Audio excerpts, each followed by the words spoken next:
नमस्ते। अरे वाह, वार्षिक परीक्षाएं आ गईं।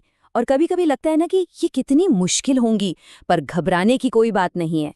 आज हम देखेंगे कि किसी भी पेपर को हल करने का सबसे आसान और सबसे सटीक तरीका क्या हो सकता है।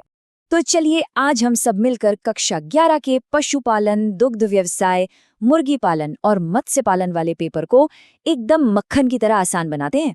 अपना मकसद क्या है? बस ये सीखना कि पेपर को सबसे अच्छे तरीके से कैसे सॉल्व करें ताकि नंबर भी पूरे के पूरे आएं। देखिए, अपना प्लान बिल्कुल सीधा सादा है। सबसे पहले हम पेपर का पूरा स्ट्रक्चर समझेंगे। फिर हम देखेंगे कि अलग-अलग नंबर वाले सवालों के जवाब कैसे लिखने हैं। और हाँ, आखिर में एक ऐसा मजेदार मंत्र भी है जो सफलता दिलाने में मदद करेगा। तो चलिए शुरू करते हैं। देखिए, किसी भी खेल को जीतने के लिए सबसे पहले क्या जरूरी होता है? उसके नियम जानना। बस परीक्षा भी कुछ वैसी ही है। सबसे पहले हमें पेपर के पैटर्न को, उसके नियमों को समझना होगा। अब ये देखिए, पेपर का जो पहला पन्ना होता है ना, वो सबसे ज्यादा काम का होता है। उस पर जो निर्देश दिए होते हैं उन्हें बहुत ध्यान से पढ़ना है। यहाँ सब कुछ साफ साफ लिखा होता है कि पेपर 70 नंबर का है, टाइम मिलेगा 3 घंटे, और सबसे जरूरी बात, किस सवाल का जवाब कितने शब्दों में देना है। तो अगर हम पूरे पेपर को देखें तो इसे 4 आसान हिस्सों में बांट सकते हैं। पहला हिस्सा है एक एक नंबर वाले छोटे छोटे सवाल। फिर आते हैं 2 नंबर वाले बहुत छोटे जवाब। उसके बाद 3 नंबर वाले थोड़े बड़े जवाब। और आखिर में आते हैं 4 नंबर वाले सबसे बड़े जवाब।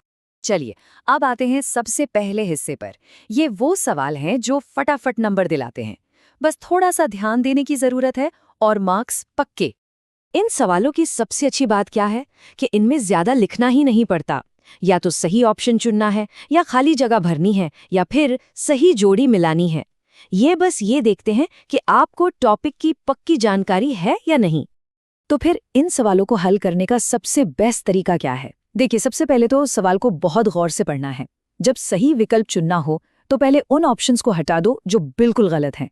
खाली जगह भरते समय सही टेक्निकल शब्द का ही इस्तेमाल करें। और हाँ, जितना पूछा गया है बस उतना ही लिखें, ज्यादा नहीं।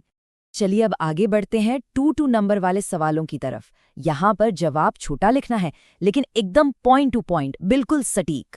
चलो एक उदाहरण से समझते हैं। मान लीजिए पेपर में सवाल आया, कृत्रिम गर्भाधान के कोई 2 महत्व लिखिए। अब ये सवाल है 2 नंबर का। तो इसका जवाब कैसे लिखना है? बहुत आसान है। बस 2 या 3 साफ सुथरे पॉइंट्स लिख दीजिए। अच्छा होगा अगर आप नंबर डालकर या बुलेट पॉइंट्स बनाकर लिखें। इससे चेक करने वाले को आपके पॉइंट्स तुरंत दिख जाते हैं। लंबा चौड़ा पैराग्राफ या फालतू की बातें बिल्कुल नहीं लिखनी है। कोशिश करें कि 30 शब्दों में अपनी बात खत्म हो जाए।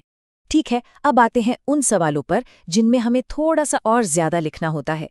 ये हैं 3 नंबर वाले सवाल, और इनमें आपको लगभग 75 शब्दों में जवाब देना होता है। जैसे ये सवाल देखिए, इसमें साफ साफ पूछा है कोई 3 अंतर लिखिए। मतलब सवाल खुद ही बता रहा है कि आपको बस 3 पॉइंट्स लिखने हैं, ना 2 ना 4, पूरे 3।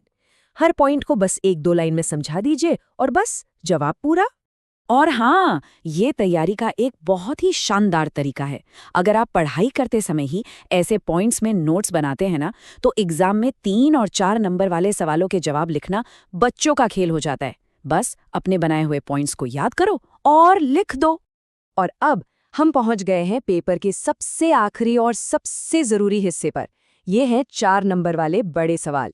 इनमें आपको सबसे ज्यादा डिटेल में और एक अच्छे तरीके से जवाब लिखना होता है, करीब करीब 120 शब्दों में। अब जरा इस पर गौर कीजिए। 2 नंबर के सवाल में सिर्फ 2 महत्व पूछे थे, लेकिन 4 नंबर वाले सवाल में 4 भाग या 4 कारण पूछे जा रहे हैं। मतलब बिल्कुल साफ है, यहाँ जवाब में ज्यादा डिटेल देनी होगी। तो फिर एक बढ़िया लंबा जवाब लिखने का फॉर्मूला क्या है? बहुत सिंपल है। एक छोटी सी लाइन में इंट्रोडक्शन यानी परिचय दीजिए। फिर 4 या 5 मेन पॉइंट्स को हेडिंग डालकर या बुलेट पॉइंट्स में अच्छे से समझाइए। और आखिर में हो सके तो एक लाइन में अपनी बात खत्म कर दीजिए। और हाँ, 120 शब्दों की लिमिट का ध्यान तो रखना ही है। तो चलिए, अब तक हमने जो कुछ भी सीखा उसे एक छोटे से आसान से प्लान में बांध लेते हैं। यही है आपकी सफलता का असली मंत्र।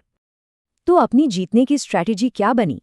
1 नंबर के लिए फटाफट और सटीक, 2 नंबर के लिए 2 मजबूत पॉइंट बस, 3 नंबर के लिए 3 पॉइंट और साथ में थोड़ी सी डिटेल। और 4 नंबर के लिए डिटेल के साथ एक अच्छा सजावा जवाब। और इन सबसे भी जरूरी बात क्या है? हमेशा सवाल को ध्यान से पढ़ना है। बस इस एक बात को हमेशा याद रखिएगा, ये आपको बहुत हिम्मत देगी। अच्छी तैयारी और जवाब लिखने का सही तरीका, बस ये 2 चीजें ही हैं जो आपको कामयाबी दिलाएंगी। और हाँ, एक जरूरी बात, ये तो सिर्फ एक शुरुआत है। आने वाले समय में हम कक्षा 11 के दूसरे सब्जेक्ट्स जैसे कृषि और बाकी विषयों के पेपर कैसे हल करें, इस पर भी बात करेंगे। तो हमारे साथ जुड़े रहिएगा।